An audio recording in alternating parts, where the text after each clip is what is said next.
Introduction. Tu écoutes Les âmes de Port-Liberté. C'est une série de fiction écrite et racontée par Grégory Drivet, créateur de la méthode chasseur de saboteurs. Chaque histoire est une porte, une invitation à revenir à toi, à écouter ce qui murmure sous la surface, même quand le monde fait du bruit. Ici, les vies sont ordinaires et pourtant, elles sont traversées par des tempêtes invisibles. Des hommes, des femmes, qui un jour ont arrêté de faire semblant. Ils apprennent à écouter leur voix, à comprendre ce qui les traverse, à reconnaître aussi ce qui les sabote. Si tu veux prolonger l'expérience de cette écoute, tu peux télécharger aussi le carnet du phare. Un espace simple pour noter ce qui émerge, ce qui bouge, ce qui demande à être vu. Et si certaines choses résonnent en toi, tu peux aussi découvrir directement ton saboteur à travers le test disponible sur grégorydrivet.com. À Port-Liberté, il n'y a rien à prouver, rien à réussir, juste à ressentir. Parce que parfois, il suffit d'un instant, d'un mot ou d'une rencontre pour commencer à reprendre le gouvernail. Aujourd'hui, tu vas rencontrer Noémie, une femme présente, attentive, solide en apparence. Une femme qui aide les autres, beaucoup, peut-être trop.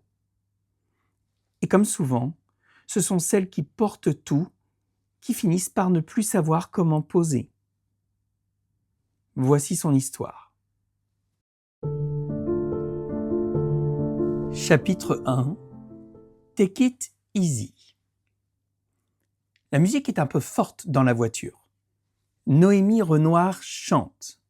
Fort, faux aussi, mais avec enthousiasme. Relax, take it easy. Elle tape doucement le volant du bout de ses doigts. C'est la seule chanson qu'elle connaît vraiment par cœur. Alors elle la chante à fond, comme si personne ne pouvait l'entendre, comme si cela suffisait à alléger quelque chose. La route longe la mer. À gauche, l'Atlantique respire lentement sous un ciel gris clair. À droite, les ajoncs jaunes se battent contre le vent comme de petits soldats bretons.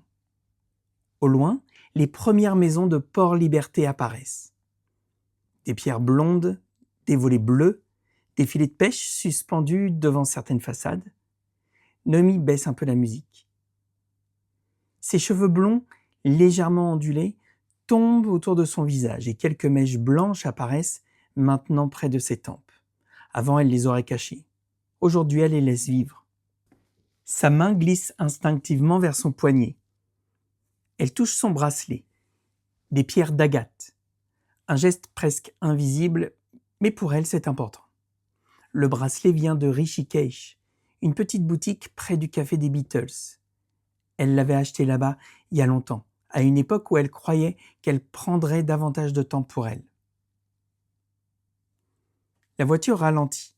Elle se gare devant un petit bar du port, le Grain de Sel, un vieux PMU breton avec sa peinture écaillée, ses tables en bois et cette chaleur un peu usée des lieux qu'on n'a jamais cherché à rendre beaux, seulement vivants. Ici, les riverains prennent leur premier café et les habitués misent sur les chevaux comme s'ils misaient sur la météo. Noémie coupe le moteur. Elle prend son carnet noir dans son sac, l'ouvre, relit la phrase écrite ce matin, puis murmure doucement. Je suis calme, confiante et performante. Chaque matin une phrase, chaque matin une attention. Elle referme le carnet, inspire profondément, puis pousse la porte du bar. « Salut Noémie !» C'est Joe derrière le comptoir. Grand tablier gris, barbe, poivre et sel. « Salut Joe !» Il pose déjà un café devant elle sans même lui demander. Noémie prend la tasse et ferme les yeux quand la première gorgée touche sa langue. 1, 2, 3. Juste 3 secondes. C'est son rituel. C'est un message de Baptiste, son fils. « Maman, tu sais où t'as mis le Nutella? Il est plus à sa place, je le retrouve plus. » Elle lui répond immédiatement en tapotant sur son téléphone. Nouveau message, cette fois-ci, sa fille, Adèle. « Maman, j'arrive pas à trouver mon pull rose. » Elle répond encore. Joe observe la scène en essuyant un verre. « Tu devrais ouvrir un service d'assistance technique. » Elle rit doucement. « C'est déjà un peu le cas. » Joe la regarde avec un sourire malicieux. « Tu sauves encore le monde aujourd'hui ? » ?»« J'essaye. » Elle termine son café, glisse le carnet dans son sac, puis se lève. « Bonne journée, Joe. À toi aussi, Noémie. » Et elle pousse la porte. Le vent du port l'accueille immédiatement. La mer est là, toujours, calme, immense. Noémie remonte dans sa voiture et démarre, direction son cabinet, direction toutes les personnes qui comptent pour elle et qui comptent sur elle aujourd'hui.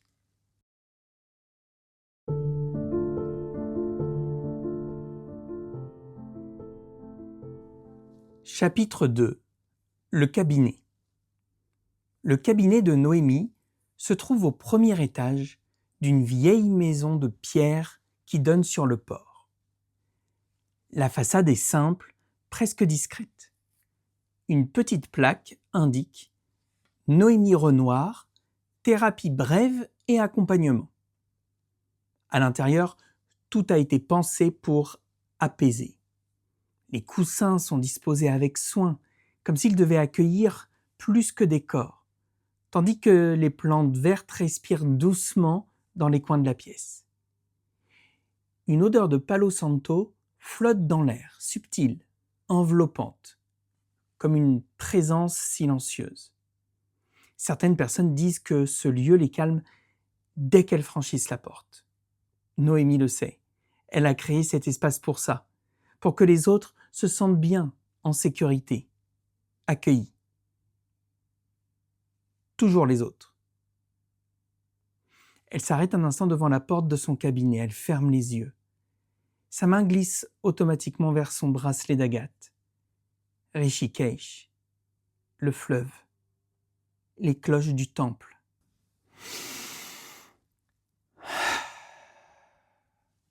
Cette inspiration, elle l'a fait avant chaque séance. C'est un rituel, une manière de se mettre en place, de se rendre disponible. Puis elle ouvre la porte. Elle accueille Claire, qui patiente. Une femme d'une trentaine d'années au regard fatigué, les mains crispées l'une contre l'autre, comme si elle retenait quelque chose. « Bonjour, Madame Renoir. »« Bonjour, Claire. » Elle s'assoit. Claire parle vite, très vite, comme si les mots risquaient de disparaître si elle arrêtait. « Je crois que j'arrive pas à dire non à personne, ni au travail, ni à mon mari, ni à ma famille. J'ai l'impression de porter tout le monde, toute seule. » Sa voix tremble. « Et plus j'en fais, plus on me demande. » Noémie écoute. Elle hoche doucement la tête. Elle connaît ce comportement. Et pas qu'en théorie. De l'intérieur aussi.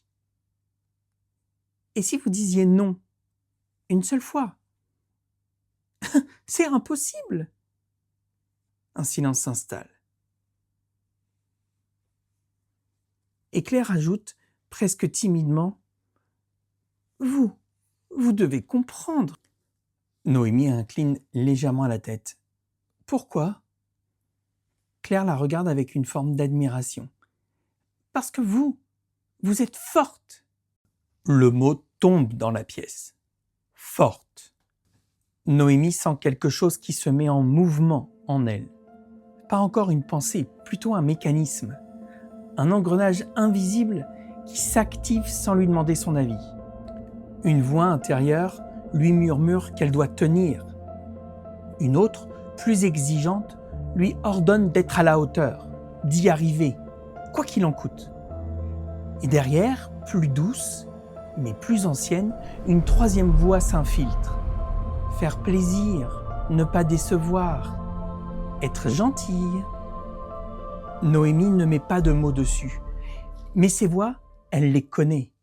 Elles sont là depuis longtemps, bien avant ce cabinet, bien avant ses clientes, depuis l'époque où, enfant, elle avait appris que l'amour ne venait pas tout seul et qu'il fallait le mériter. À ce moment-là, elle se revoit brièvement. Petite, dans la cuisine, la lumière est basse. Sa mère est assise là, fatiguée, le regard ailleurs comme absente à elle-même. Un silence lourd occupe toute la pièce, un silence que personne ne vient remplir. Alors déjà à cet âge, Noémie comprend, sans qu'on lui dise. Elle parle plus doucement, elle range, elle aide, elle fait en sorte que tout se passe bien. Pas pour être félicitée, mais pour que ça tienne. Elle se souvient de cette sensation étrange, celle d'être trop petit pour porter quelque chose d'aussi grand, et pourtant de le faire quand même. Parce qu'au fond d'elle, elle avait déjà compris que lorsque les adultes vacillent, ce sont souvent les enfants les plus sensibles qui prennent le relais. Et sans le savoir ce jour-là, elle avait appris quelque chose d'essentiel. Que l'amour ne venait pas tout seul, qu'il fallait aider, réparer, tenir. Elle se reprend. La force, ce n'est pas de tout porter, dit-elle doucement. Claire continue de parler, mais quelque chose a changé. À l'intérieur, une tension fine, presque imperceptible, commence à s'installer. Noémie garde son sourire professionnel. Elle reformule, elle guide, elle accompagne, comme elle l'a toujours fait. Mais sous la surface, le système s'emballe. Encore plus vite. Et un autre souvenir remonte. Plus ancien, plus brut, presque intact. Elle se revoit dans sa chambre, assise sur le bord du lit, entourée de ses frères, plus grands, plus bruyants, plus sûrs d'eux aussi, comme si tout leur appartenait déjà. Ils rient, mais c'est pas un rire qui rassemble, c'est un rire qui pointe, qui désigne, qui isole, un rire dirigé contre elle. Elle ne dit rien, elle ne sait même pas quoi dire. Très vite, elle a compris que répondre ne servait à rien, que se défendre ne faisait qu'alimenter quelque chose de plus dur encore. Alors elle encaisse. Les mots d'abord, les moqueries répétées, les petites phrases qui semblent anodines, mais qui jour après jour s'accumulent comme des gouttes qui finissent par creuser. Parfois, il y a aussi ces gestes rapides, imprévisibles, jamais vraiment nommés, mais toujours suffisamment forts pour laisser une trace, même invisible. Et dans ce climat-là, quelque chose s'installe en elle, sans bruit. Une compréhension précoce, presque instinctive. Prendre sa place, c'est dangereux. S'affirmer ne protège pas. Et dire non ne change rien. Alors elle s'adapte. Elle réduit l'espace qu'elle occupe. Elle choisit ses mots, elle fait attention à tout, comme si chaque détail pouvait empêcher la situation de basculer. Elle devient plus discrète aussi, plus lisse, moins dérangeante. Et au fond d'elle, sans qu'elle puisse encore le formuler, une idée s'enracine lentement. Que pour être tranquille, il vaut mieux ne pas faire de vagues. Que pour être accepté, il vaut mieux s'effacer.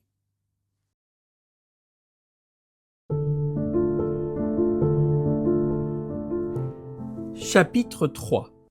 Quand le corps dit stop. La séance se termine. Claire se lève, visiblement soulagée, comme si elle venait de déposer quelque chose de lourd entre ses murs. « Merci, je me sens déjà beaucoup mieux. » Noémie sourit. Un sourire précis, maîtrisé, presque impeccable. « Prenez soin de vous. » Claire attrape son sac, se dirige vers la porte, puis se retourne légèrement avec cette sincérité désarmante qu'ont parfois les personnes qui viennent d'être entendues.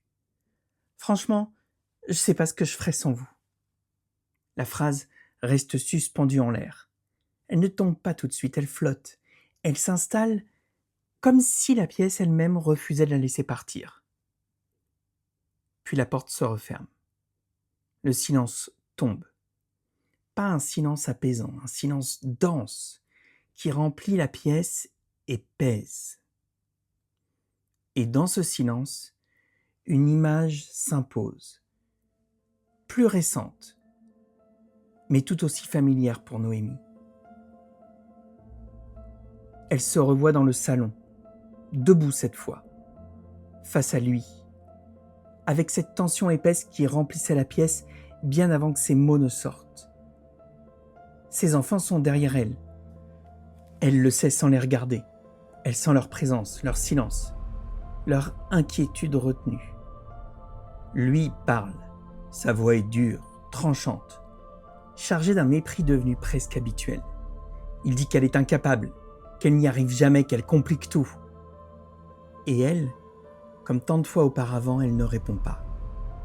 Non pas parce qu'elle n'a rien à dire, mais parce qu'elle a appris au fil des années que répondre pouvait envenimer les choses, que chaque mot pouvait devenir un déclencheur. Alors elle se tait. Elle absorbe. Elle contient. Elle encaisse. Les mots, bien sûr, mais surtout cette tension permanente, cette imprévisibilité qui l'oblige à rester en alerte, à anticiper, à se retenir. Il y a ces moments où elle a l'impression de marcher sur une ligne invisible, toujours au bord de quelque chose qui pourrait déraper et exploser. Ne pas faire de bruit, ne pas provoquer, ne pas aggraver.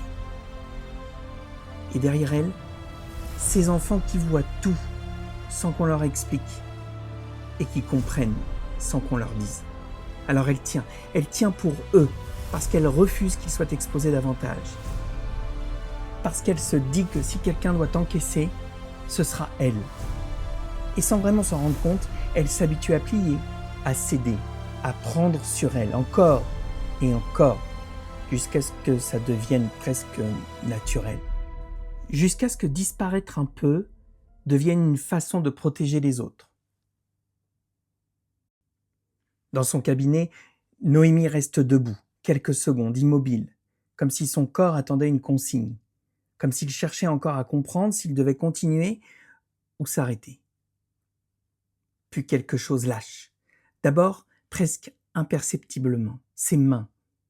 Un léger tremblement apparaît au bout de ses doigts. Si discret qu'elle pense d'abord à une illusion, elle les regarde, intriguée, comme si elles appartenaient à quelqu'un d'autre. Mais le tremblement ne s'arrête pas. Il s'installe, il s'amplifie. Ses doigts vibrent maintenant de manière visible, incontrôlable, comme un moteur qu'on n'arrive plus à éteindre. Non! Sa voix est basse. Elle pose ses mains à plat sur le bureau, cherche à les stabiliser, à reprendre le contrôle. Mais le mouvement continue, persistant, obstiné. En même temps, une chaleur monte en elle, d'abord lentement, puis de plus en plus vite. Elle envahit sa poitrine, remonte dans la gorge, serre son sternum comme une pression qu'on aurait oubliée trop longtemps. Son cœur s'accélère, ses pensées aussi.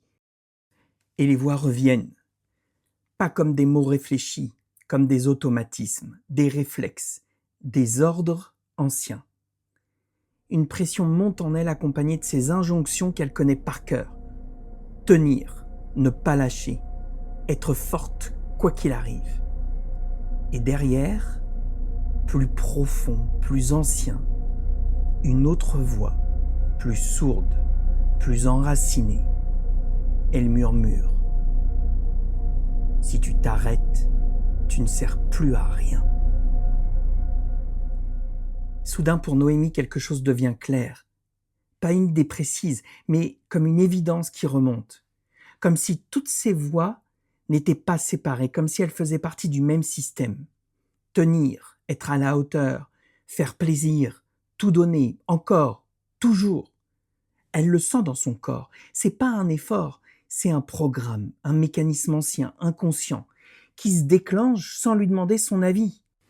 Comme si une partie d'elle avait appris il y a longtemps que pour être aimée, elle devait mériter sa place. Dans cette tension, une émotion apparaît, discrète au début et puis de plus en plus nette. Une forme d'injustice, comme une fatigue profonde de devoir en faire autant pour recevoir si peu. Pourquoi c'est toujours à moi de porter ? Et derrière cette question, une autre vérité se dessine, plus ancienne, plus fragile. Et si je ne faisais rien, est-ce qu'on m'aimerait quand même? Sa respiration se bloque. Elle inspire, mais l'air ne passe plus comme d'habitude, comme si quelque chose à l'intérieur s'était refermé, sans prévenir. Elle tente une deuxième inspiration. Rien ne circule normalement. L'air rentre, mais ne descend pas. Sa main glisse vers son bracelet, la gâte. Son geste automatique. Rishikesh, le Gange. Elle s'accroche à ça. Mais cette fois, ça ne prend pas cette fois. Une démangeaison apparaît sur sa peau, fine au début, puis plus intense. Elle baisse les yeux et elle voit l'eczéma, rouge, brutal. La peau se tend, s'enflamme presque sous ses yeux, comme si son corps avait décidé de parler à sa place. « C'est pas possible !» Les larmes montent sans prévenir, d'un coup. Elle les essuie rapidement, elle sanglote. Elle a cet agacement, comme on corrige quelque chose d'inapproprié, mais elles reviennent encore et encore. Elle s'appuie contre le mur, ferme les yeux, et dans ce noir intérieur, une pensée revient. « Mon prochain rendez-vous !» La peur brutale. Je ne vais pas pouvoir recevoir le prochain client. Son cœur s'emballe encore plus. Non, pas ça. Parce que Noémie reçoit toujours. Même fatiguée, même malade, même vide. Mais là, c'est différent. C'est plus une question de volonté. Son corps ne suit plus. Ses mains tremblent, sa peau brûle. Sa respiration se coupe par vagues. Et pour la première fois depuis très longtemps, elle ne peut plus faire face. Péniblement, elle rouvre les yeux. Elle regarde la pièce autour d'elle. Son cabinet, parfait, calme, maîtrisé. Chaque coussin à sa place, chaque objet aligné. Un espace où tout semble sous contrôle, sauf elle, complètement débordée à l'intérieur. Une seule personne lui vient à l'esprit. Pas pour être sauvée, pas pour être réparée, mais parce qu'avec elle, elle n'aura pas besoin de tenir. Elle n'aura pas besoin d'être forte. Elle n'aura pas besoin de faire semblant. Elle attrape d'un geste son téléphone. Ses doigts tremblent encore. Elle cherche le prénom. Zoé. Et la sonnerie remplit le silence.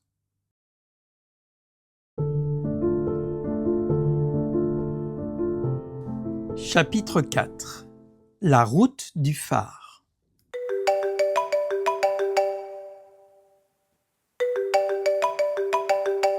Zoé décroche à la deuxième sonnerie.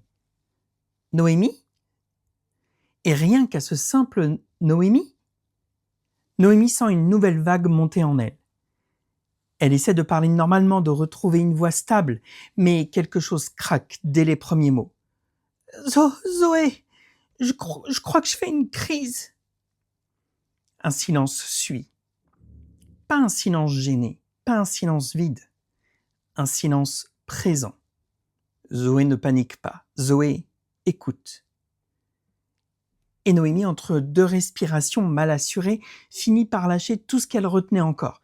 Les mains qui tremblent, les larmes, l'eczéma, la peur et surtout la honte. J'ai peur, Zoé. Zoé souffle doucement. Ok. Noémie entend le léger bruit d'un verre qu'on pose, puis celui d'une chaise qu'on tire. Elle imagine Zoé s'asseoir, se rendre pleinement disponible, comme si rien d'autre n'existait plus à cet instant. Tu es où ? Dans mon cabinet. Est-ce que tu es en danger ? Non, je suis juste plus capable. La phrase tombe. Et Noémie déteste aussitôt de l'avoir dite, comme si ces mots portaient quelque chose d'inavouable, comme si reconnaître qu'elle n'y arrivait plus relevait presque de la faute. Mais Zoé, elle, ne réagit pas du tout comme ça. Elle dit simplement « Tu ne vas pas recevoir ton prochain client. » « Zoé, je ne peux pas, Si. Noémie ferme les yeux. Et immédiatement dans sa tête, la vieille voix revient. Celle qu'elle connaît trop bien, celle qui lui répète depuis des années qu'elle n'a pas le droit de s'arrêter. Tu dois. Zoé reprend plus doucement cette fois. Tu vas reporter ton rendez-vous. Tu vas t'excuser si tu veux, mais tu vas le reporter. Noémie tremble encore. Et après? Silence. Puis Zoé répond. Va marcher. Où ça? Zoé ne répond pas tout de suite, comme si elle choisissait exactement les mots à poser. Puis, très simplement, tu sais où? Noémie comprend immédiatement. Le phare.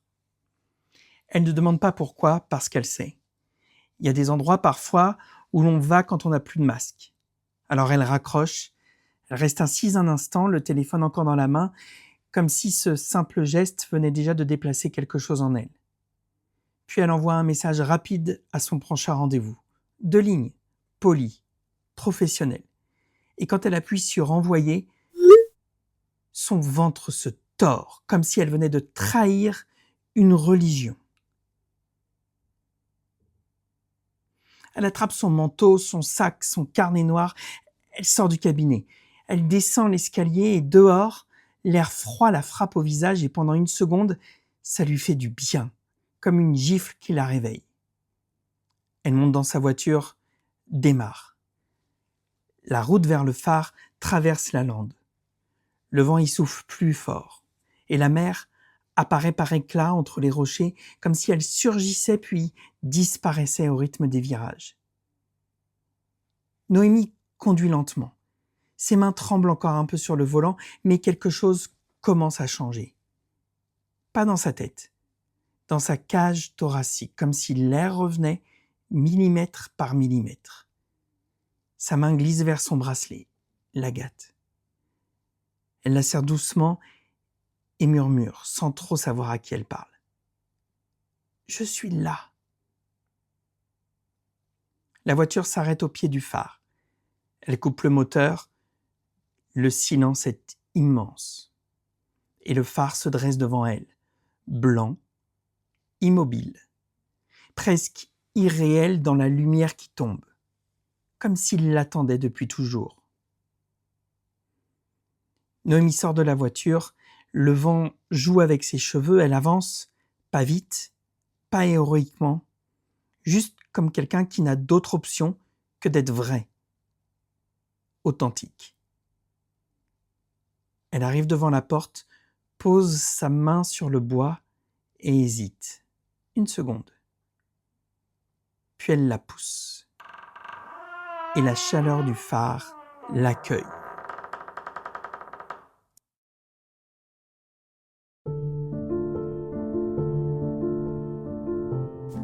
Chapitre 5. La liste des rôles. L'intérieur du phare est plus chaud que dehors. Noémie referme doucement la porte derrière elle et ses yeux mettent quelques secondes à s'habituer à la lumière douce qui flotte dans le phare. Elle monte les escaliers. Puis, arrivée en haut, elle le voit. Éloi, assis près du poêle, comme s'il n'avait jamais quitté cet endroit, comme si le phare respirait avec lui, comme si la lenteur même du lieu avait pris son visage. Il lève les yeux et sourit légèrement. « Tu es arrivé. » Ce n'est pas une question, juste un constat posé là avec simplicité, comme s'il savait déjà tout ce qu'elle n'a pas encore réussi à formuler. Noémie hoche fébrilement la tête. Elle ne cherche même plus à faire semblant, la fatigue est trop visible maintenant, trop présente pour être maquillée avec un sourire ou une phrase correcte. Éloi se lève sans se presser. Ses gestes ont quelque chose de tranquille, de presque marin, une manière d'être là sans envahir, de rassurer sans commenter. Il attrape la théière posée sur la table, verse 2 tasses, puis en pousse une vers elle. « Je t'en prie, bois. » Noémie s'assoit. La tasse est chaude entre ses mains, et cette chaleur suffit déjà à détendre quelque chose. Elle ferme les yeux une seconde. Le parfum du thé lui rappelle vaguement quelque chose, peut-être l'Inde. Peut-être un autre moment de sa vie où tout semblait plus simple, moins chargé. Éloi l'observe, pas comme quelqu'un qui analyse, plutôt comme quelqu'un qui regarde la mer avant une tempête, en sachant qu'il ne sert à rien de lutter contre elle trop tôt. Et soudain, son regard tombe sur le bracelet, l'agate. Il désigne doucement le poignet de Noémie. Rishikesh. Noémie relève la tête surprise. Oui? Il incline légèrement la tête. La petite boutique près du café des Beatles. Elle le regarde plus attentivement comme si cette précision ouvrait tout à coup une autre porte. Vous y êtes allé? Éloi sourit. Il y a longtemps. L'Inde apprend beaucoup de choses. Un silence passe, un silence calme, habité. Mais parfois, il arrive qu'on oublie de les appliquer à soi. La phrase touche quelque chose en Noémie, quelque chose de fragile, de tellement proche qu'elle aurait préféré de ne pas l'entendre. Elle soupire. Et pour la première fois depuis qu'elle est entrée, elle ne cherche plus ses mots. Vous savez, je crois que je me suis perdue. Éloi secoue légèrement la tête. Non. Il attrape un petit carnet posé sur la table et le fait glisser vers elle. Tu t'es confondu. Confondu avec quoi? Éloi pose simplement le stylo devant elle et il lui dit « avec tes rôles ». Le mot reste suspendu en l'air. Rôle. Noémie regarde le carnet, elle hésite. Quel rôle? Éloi ne répond pas tout de suite. Il désigne simplement le stylo. Écris les rôles que tu joues depuis trop longtemps. Ceux qui te fatiguent. Ceux qui prennent ta place sans que tu t'en rendes compte. Écris. Elle reste immobile quelques secondes. Puis, Noémie prend le stylo.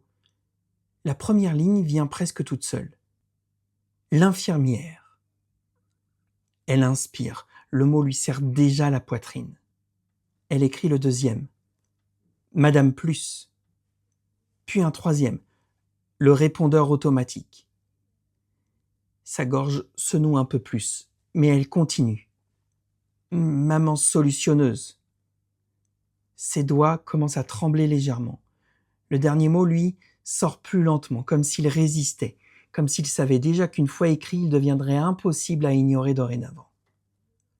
Le paillasson. Elle regarde sa liste. L'infirmière, Madame Plus, le répondeur automatique, la maman solutionneuse, le paillasson. Les mots la regardent aussi, comme des vieux visages qu'on n'a jamais vraiment osé reconnaître, mais qui étaient là depuis toujours. Sa respiration devient plus lourde. J'en ai marre. Sa voix est presque un souffle. J'en ai marre d'être tout ça. Éloi ne dit rien. Il ne la console pas, il ne la rassure pas. Il observe simplement la feuille, comme s'il respectait ce qui était en train d'apparaître. Lequel de ces rôles te fatigue le plus? Noémie regarde la liste, ses yeux s'arrêtent sur un mot. Le paillasson. Elle le montre à Éloi, celui-ci. Éloi acquiesce doucement. Celui-là, c'est un rôle dangereux. Pourquoi? Éloi la regarde droit dans les yeux. Parce que celui-là, tu l'as confondu avec ton cœur. La phrase la traverse comme une vague froide. Les larmes montent immédiatement. Elle secoue légèrement la tête comme si une part d'elle voulait encore repousser ce qu'elle vient pourtant de reconnaître. Mais je voulais juste aider. Éloi incline la tête. Oui. Et il ajoute doucement. Mais aider les autres et disparaître pour eux, ce n'est pas la même chose. Le feu crépite doucement dans le poêle. Pour la première fois depuis longtemps, Noémie sent que quelque chose en elle est prêt à changer. Pas tout d'un coup. Mais là, c'est sûr, quelque chose a cédé. Éloi désigne la feuille. Maintenant, on va aller s'en débarrasser. Elle le regarde. Comment ? Il se lève, attrape la feuille, puis lui fait signe de le suivre. Viens, on va les brûler.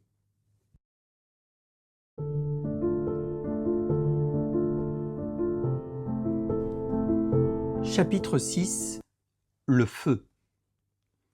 Ils sortent du phare. La porte se referme doucement derrière eux. Dehors, la nuit commence à tomber sur Port-Liberté.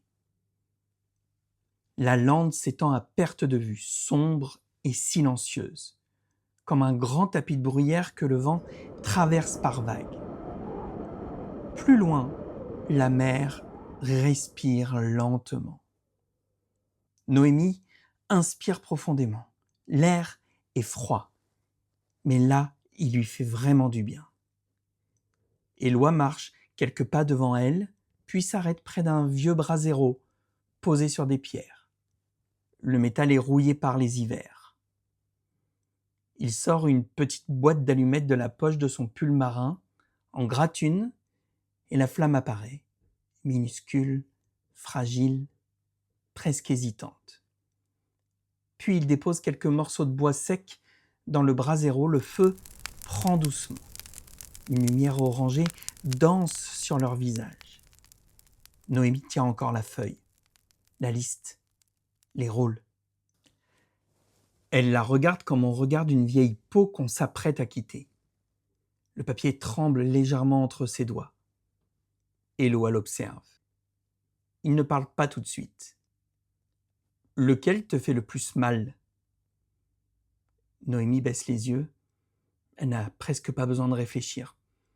Son doigt se pose sur un mot. Le paillasson. Sa gorge se serre immédiatement. Elle tente de sourire, mais ses yeux se remplissent déjà. Celui-là. Le vent fait vibrer la feuille. Le feu crépite doucement. Éloi regarde le mot. Puis il dit d'une voix calme. Celui-là, c'est celui que tu as confondu avec ton cœur. Noémie ferme les yeux. Et soudain tout remonte. Les fois où elle a dit oui alors que son corps disait non. Les fois où elle a répondu au téléphone à minuit. Les fois où elle a porté les problèmes des autres comme si c'était les siens. Les fois où elle s'est oubliée pour être utile, pour être aimée. Les larmes coulent maintenant. Elle ne cherche plus à les retenir. Je voulais juste que les gens aillent mieux. Je sais. Mais aider quelqu'un ne veut pas dire se poser par terre pour qu'il marche sur toi. Vu comme ça, elle regarde la feuille. Les mots semblent plus lourds maintenant, plus vrais aussi. Éloi fait un pas en arrière. C'est toi qui décides. Le vent souffle un peu plus fort, la flamme danse. Noémie rapproche la feuille du feu, mais sa main s'arrête. Elle regarde les mots, un par un. L'infirmière, la petite fille qui s'occupait de sa mère, celle qui croyait qu'aimer voulait dire réparer. Elle déchire le coin du papier et le jette dans le feu. La flamme le dévore presque immédiatement. Madame Plus. Toujours un effort de plus, toujours une charge en plus, toujours un problème à régler. Elle arrache le morceau de papier et le laisse tomber dans les braises. Le répondeur automatique. Être toujours disponible, toujours joignable, être toujours là, même quand son corps disait stop. Elle jette le mot dans le brasero. Le feu l'avale. La maman solutionneuse. Elle pense à Baptiste, à Adèle, aux messages, aux problèmes qu'elle résout elle sans même réfléchir. Et elle sourit doucement. Cela, je peux les aider autrement. Et elle laisse tomber le mot. Le feu crépite. Il ne reste plus qu'un seul morceau de papier, le dernier. Le paillasson. Noémie regarde le mot sans bouger. Sa main tremble légèrement, puis un peu plus fort, comme si ce simple bout de papier pesait soudain des années. Et tout remonte. Pas une seule image, plusieurs. La cuisine d'abord. La lumière basse. Sa mère absente à elle-même. Et Noémie, petite, déjà occupée à faire attention, à ne pas déranger, à tenir droit dans une maison qui vacille. Puis sa chambre, ses frères, leurs rires, leurs moqueries, les gestes brusques, cette manière qu'ils avaient de prendre toute la place pendant qu'elle apprenait à réduire la sienne. Et plus tard le salon, son ex-mari debout face à elle, la voix dure, le mépris devenu habituel, et les enfants derrière. Et elle, encore une fois, en train d'encaisser pour éviter que tout explose. Elle sent dans son corps le fil invisible qui relie toutes ces scènes. Toujours la même mécanique, toujours la même vieille promesse. Se taire, plier, encaisser, tenir, pour que ça passe. Et pour la première fois, elle comprend que ce rôle n'est pas né d'un seul moment. Il s'est fabriqué couche après couche, dans l'humiliation, dans la peur, dans l'habitude de prendre moins de place que les autres. Alors quand elle regarde ce mot, ce n'est plus une simple étiquette. C'est toute une vie passée à croire que s'effacer protégeait. Et pour la première fois, ce n'est pas une adulte épuisée qu'elle voit, c'est une enfant, puis une femme, puis une mère, toujours la même, toujours en train de porter ce qui n'est pas à elle. Ses yeux se remplissent. Ça n'est pas à moi. Ça n'est pas à moi de porter tout ça. Elle serre le papier dans sa main comme si elle tenait encore tout ce qu'elle n'a jamais osé rendre. J'en ai marre. Cette fois, les mots ne montent pas comme une plainte, ils montent comme une vérité. J'en ai marre de sauver tout le monde, j'en ai marre d'être forte. J'en ai marre qu'on marche sur moi. Le vent souffle plus fort autour d'eux. Le feu vacille. Noémie ouvre lentement la main. Le papier est froissé, chaud de sa colère, humide de ses larmes. Éloi ne bouge pas. Il la regarde simplement avec cette présence calme qui n'interrompt rien. Celui-là, c'est le plus dur. Bien sûr, parce qu'il a pris toute la place. Et tu as fini par croire que c'était toi. Sa phrase la traverse comme une décharge. Quelque chose cède en elle. Sa gorge se serre, ses épaules lâchent et soudain, un cri sort, inattendu, brut, nécessaire. Ça suffit! Le vent emporte les mots vers la mer comme s'il les arrachait enfin d'elle. Alors, elle laisse tomber le papier dans le feu. La flamme monte aussitôt, plus vive, plus haute. Le papier se tord, noircit. Il résiste une seconde, puis disparaît. Et dans ce silence revenu, quelque chose change. Noémie porte instinctivement la main à son poignet. L'eczéma est encore là, la peau reste rouge, mais la brûlure a disparu, comme si le feu avait emporté autre chose avec lui.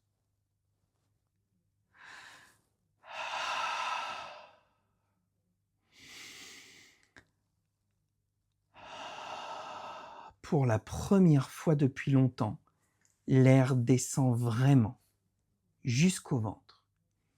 Ses épaules s'abaissent, sa poitrine s'ouvre, son visage se détend. Je peux enfin respirer. Éloi regarde la flamme qui s'apaise.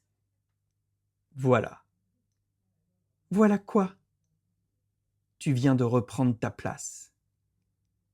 Il laisse passer quelques secondes, puis il ajoute avec douceur.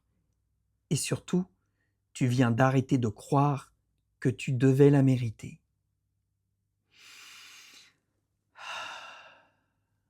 Cette force que tu portais, ça n'était pas toi. C'était ce que tu avais appris pour survivre. La nuit s'est installée maintenant, et au large, le phare commence à tourner, lentement, régulièrement, comme un cœur qui retrouve son rythme.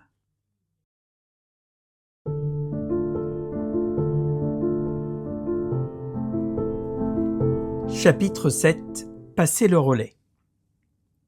Noémie redescend du phare lentement. La nuit s'est installée sur Port-Liberté. Le ciel est d'un bleu profond, presque noir, et au large, la mer respire avec cette lenteur immense qui donne l'impression que rien, jamais, ne se presse vraiment ici. Le vent traverse la lande. Quelque chose a changé en elle.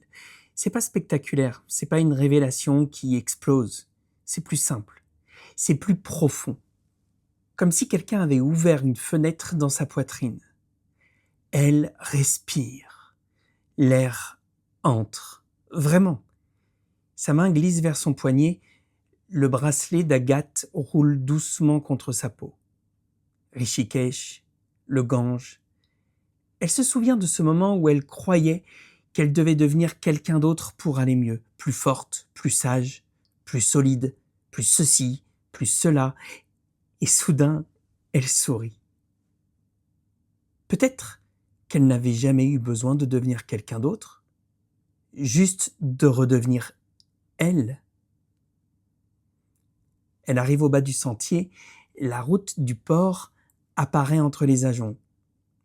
Et c'est là qu'elle la voit, une silhouette, une femme, qui marche vite, les épaules un peu fermées, le regard ailleurs, comme si quelque chose en elle avançait plus vite que le reste. C'est Clara. Noémie la reconnaît immédiatement, même dans la pénombre.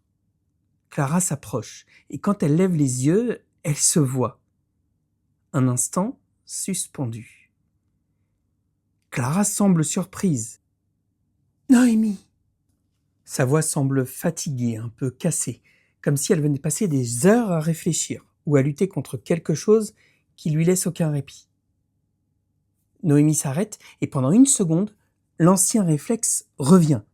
Courir vers elle, demander ce qui va pas, écouter, conseiller, réparer, sauver. Le réflexe est encore là, mais quelque chose d'autre apparaît aussi.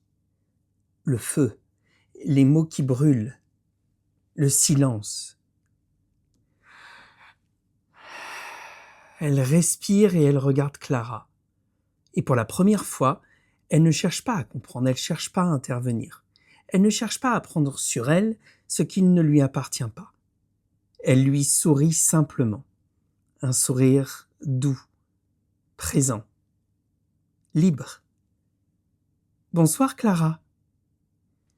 Clara la regarde un peu déstabilisée, comme si elle s'attendait à autre chose, une question, un diagnostic, une solution, quelque chose qui la soulage immédiatement. Mais Noémie ne dit rien de plus. Elle hoche doucement la tête et reprend sa marche. Clara reste immobile quelques secondes. Elle la regarde s'éloigner sur le sentier. Quelque chose la trouble. Elle ne sait pas encore quoi, mais elle sent que quelque chose a changé et que ce changement ne se voit pas seulement, il se ressent. Et puis son regard monte instinctivement vers le phare. La lumière tourne doucement dans la nuit. Une grande respiration de lumière. Clara observe la tour blanche quelques secondes comme si quelque chose l'appelait sans bruit, comme si ce lieu savait déjà ce qu'elle n'a pas osé se dire. Alors elle reprend sa marche vers le phare. Plus haut, sur la terrasse battue par le vent, Éloi regarde la scène. Il a tout vu. La rencontre, le silence, le choix. Et il murmure doucement, presque pour lui-même. Parfois, aider quelqu'un, ce n'est pas le sauver. C'est simplement ne plus l'empêcher de rencontrer sa lumière. Le phare tourne, la mer respire, et sur le sentier qui monte, Clara avance, sans savoir que derrière la fatigue qu'elle traîne, derrière ce qu'elle s'efforce encore de tenir, quelque chose en elle est déjà en train de céder. La lumière balaie une nouvelle fois la lande, et cette fois, quand elle passe sur Clara, elle ne l'effleure pas seulement, elle semble la désigner, comme si Port-Liberté, depuis le début, attendait son tour.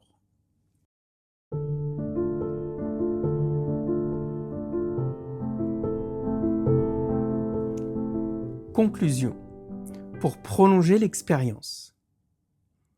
Voici maintenant pour toi 3 questions, 3 invitations à revenir à toi.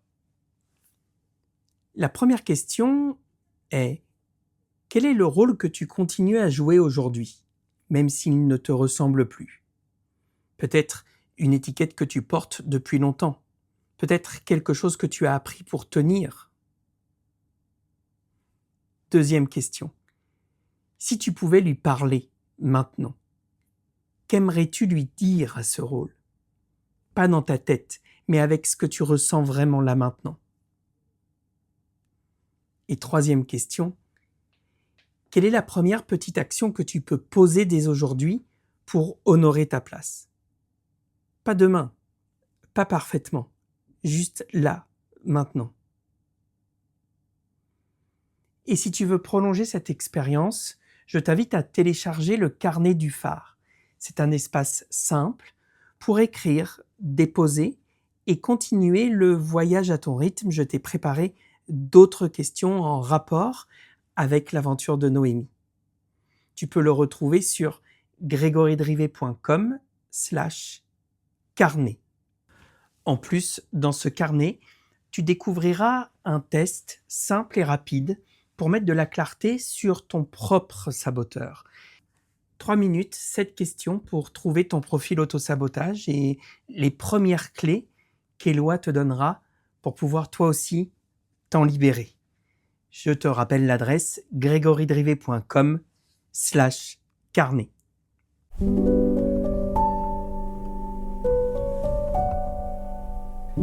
Une nouvelle histoire vient de s'achever à Port-Liberté. Peut-être que certaines paroles t'ont touché ou qu'une scène a réveillé quelque chose en toi. Si c'est le cas, ne cherche pas à comprendre tout de suite. Laisse simplement résonner, se poser et vivre. Parce qu'ici, chaque histoire parle un peu de toi et qu'à Port-Liberté, les âmes se croisent pour mieux se retrouver.